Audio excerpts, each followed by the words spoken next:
pourquoi j'en suis arrivé là et pour comment j'ai pu faire quelque chose comme ça. Pour lutter efficacement contre les violences conjugales, il était important évidemment de protéger les victimes, mais aussi d'accompagner les auteurs, et que c'est en faisant ces deux actions parallèles qu'on pourrait réellement combattre ce fléau.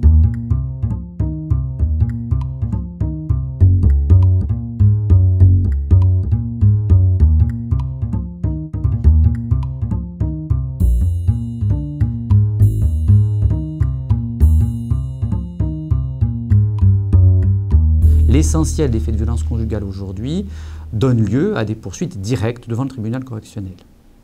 La double idée de sanctionner, mais aussi en parallèle d'éviter le renouvellement des faits et prévenir, réinsérer la personne sur le plan social.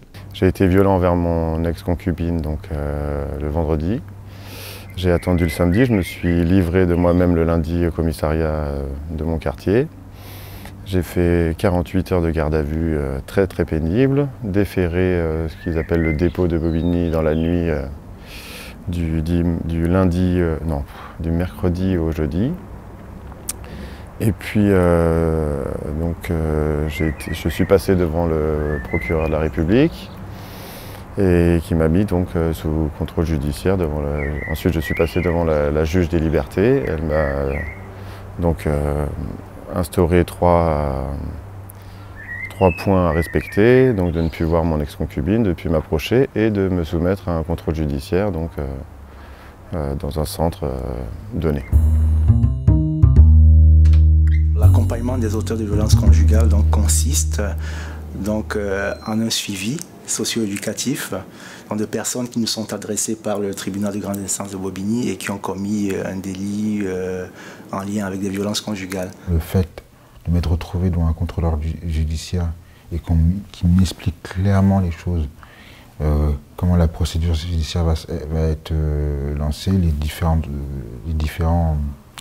étapes, c'est déjà une prise de conscience que ce qu'on a fait est grave. Parce que sur le moment, quand vous êtes dans les actes de violence, comment dire, on ne sait plus le curseur entre ce qui est normal et ce qui n'est pas normal. L'accompagnement socio-éducatif en contrôle judiciaire peut durer jusqu'à 2 mois pour des mesures courtes, un peu plus pour les mesures à l'occasion des renvois d'affaires. Et donc pendant ce laps de temps relativement court, on met en place des entretiens individuels. Lors du premier entretien individuel au service, on procède à une évaluation de la situation de la personne. Il s'agit de repérer des problématiques éventuelles qui ont peut-être pu expliquer le passage à l'acte et qui vont nous permettre de porter une évaluation claire qui va aussi aider le juge dans sa décision plus tard. Et donc, à partir de ces problématiques repérées, nous pouvons orienter vers des structures avec lesquelles nous avons construit un partenariat. Ça peut être des problèmes d'hébergement, des problèmes de santé, des problèmes d'addiction, tout simplement des problèmes de médiation portant sur la garde des enfants ou les droits des visites d'hébergement.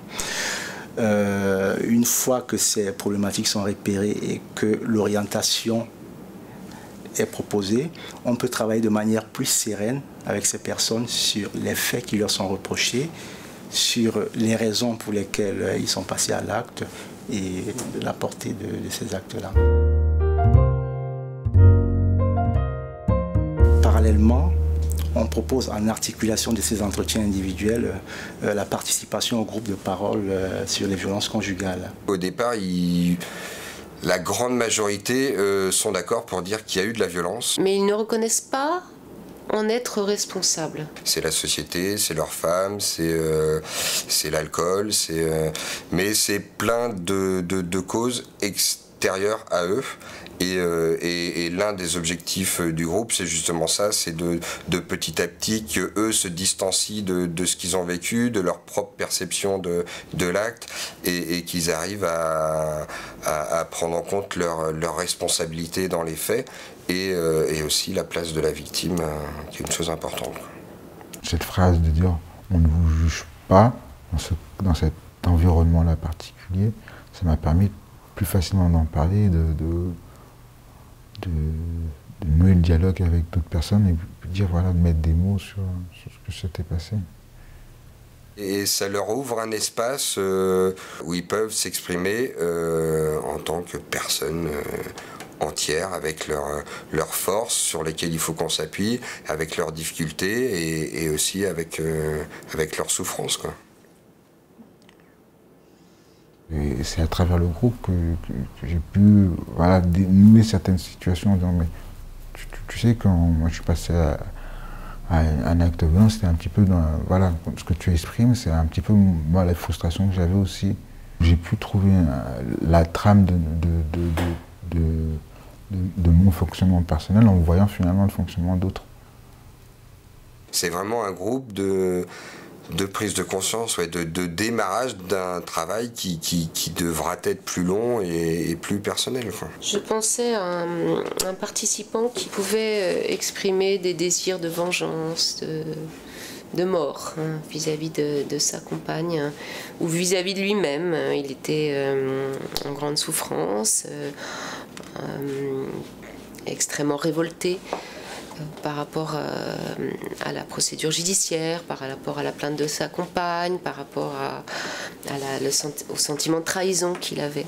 Il a pu progressivement se décoller de ses émotions, de ses affects si violents, pour se souvenir de ce qui avait été important dans son histoire avec sa femme, avec qui il avait vécu 15 ans, 20 ans, très très longtemps, avec qui il avait plusieurs enfants.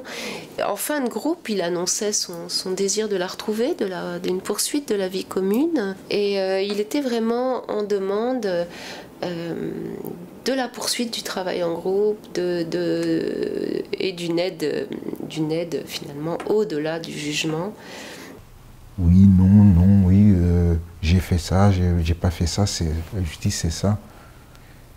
Et dans le contrôle judiciaire, il y avait cet aspect-là où on peut comment dire, exprimer peut-être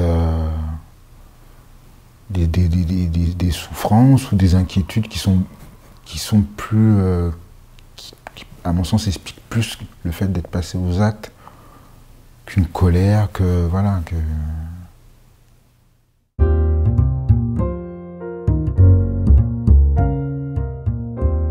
Grâce au groupe de réflexion, on commence à se poser les vraies questions. Et puis, sans minimiser l'acte, on commence aussi à réfléchir aussi pourquoi c'est arrivé. Même si ça ne doit jamais arriver, bon, il y a bien quand même des raisons. Et sans se dire aussi que la victime est fautive et qu'elle l'a bien cherché ou que ça devait arriver, enfin peu importe. Et donc le cheminement, effectivement, c'est une incompréhension dans un premier temps. Ensuite, on commence à se poser les vraies questions, entre guillemets, à créer, à se préparer aussi au jugement. Et puis, bon, évidemment, maintenant, tout ça est un petit peu derrière moi, mais la réflexion est toujours là. Il y a encore beaucoup de questions qui restent sans réponse. Pour ma part, je pense même pour mon ex-concubine, pour ma grande fille, la question de pourquoi as-tu tapé maman n'est toujours pas réglée, comme je vous disais tout à l'heure. Et puis, ouais, c'est surtout ça, j'en suis là encore. Mais j'en suis pas à l'heure des conclusions, malheureusement. Je tiens vraiment à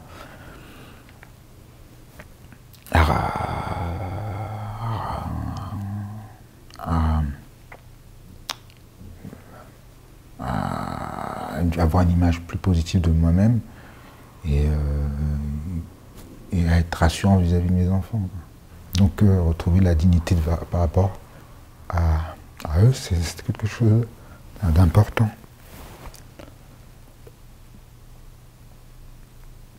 Et c'est pour eux que je me bats, quoi, tout simplement.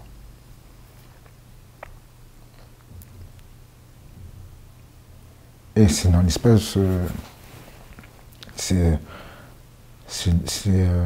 peut-être ça que j'attends plus, en fait. La société, c'est un lieu où je peux parler avec mes enfants de ce qui s'est passé et de de leur dire que c'est pas normal, et puis de dire que papa, il va se battre pour comprendre, et puis les aider à grandir de façon saine, et puis voilà. Alors, il subsiste toujours certaines personnes, dont certains auteurs, qui restent effectivement sur leur position, mais pour la plupart, notamment ceux qui ont participé au groupe, on relève quand même l'évolution du discours qui est positif.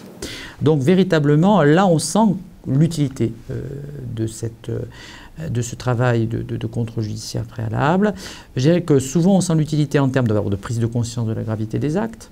Dire par exemple, effectivement j'aurais pu procéder autrement, effectivement je comprends qu'elle a pu en souffrir, donc avoir aussi un sentiment d'empathie, de prise en compte de la victime.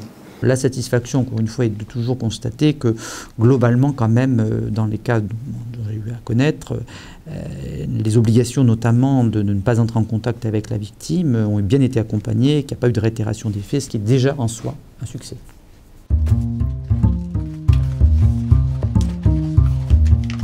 À la fin de la mesure, on adresse un rapport au magistrat donc, qui nous a mandaté, ou au tribunal.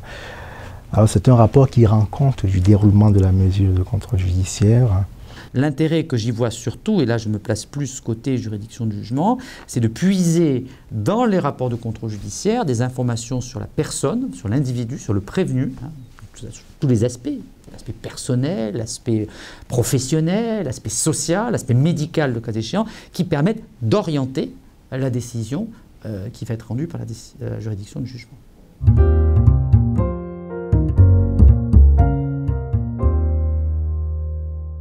Au jugement, j'ai été condamné à 4 mois de sursis, 1200 € de dommages et intérêts. J'ai pris une condamnation de 2 mois avec sursis, et donc pendant 5 ans avec une mise à l'épreuve. La loi a évolué au cours des dernières années et nous donne maintenant la possibilité de confier le suivi du sursis avec mise à l'épreuve au contrôleur judiciaire. C'est-à-dire que l'association qui a été amenée à suivre alors celui qui passe du statut de prévenu au statut de condamné, eh bien cette association de contrôle judiciaire peut être désignée pour assurer le suivi, à la place donc du service pénitentiaire d'insertion et probation, d'assurer le suivi de ce sursis avec mise à l'épreuve. Notre perspective de développement, ce serait de pouvoir rendre accessible ce groupe pour auteurs de violences conjugales à des personnes qui ne sont pas forcément sous main de justice et qui, de façon volontaire, auraient envie de changer leur comportement violent. Et de pouvoir travailler avec les divers partenaires qui ont l'occasion d'être dépositaires des révélations de violences conjugales en dehors de toute procédure pénale. Je pense notamment aux assistants sociaux, aux structures sociales du département, au PMI, ou tout simplement aux services qui font de l'AEMO, c'est-à-dire qui font de l'assistance éducative. L'association est une association qui a beaucoup travaillé sur des actions de protection de l'enfance, qui est donc sur une culture professionnelle de résolution des conflits. Donc quand elle est entrée dans le champ pénal, elle est restée sur cette philosophie de justice restaurative qui vise vraiment à accompagner la personne, qui vise à lui faire prendre conscience de ses actes et à restaurer aussi son image de façon à ce qu'elle puisse être dans la société, dans une position plus normative, en tout cas dans un rapport aux autres qui soit tolérable et qui respecte la liberté de chacun. On a pu passer progressivement des mots, même si même si je pense qu'il y a un travail de fond à faire, mais c'était déjà un premier pas.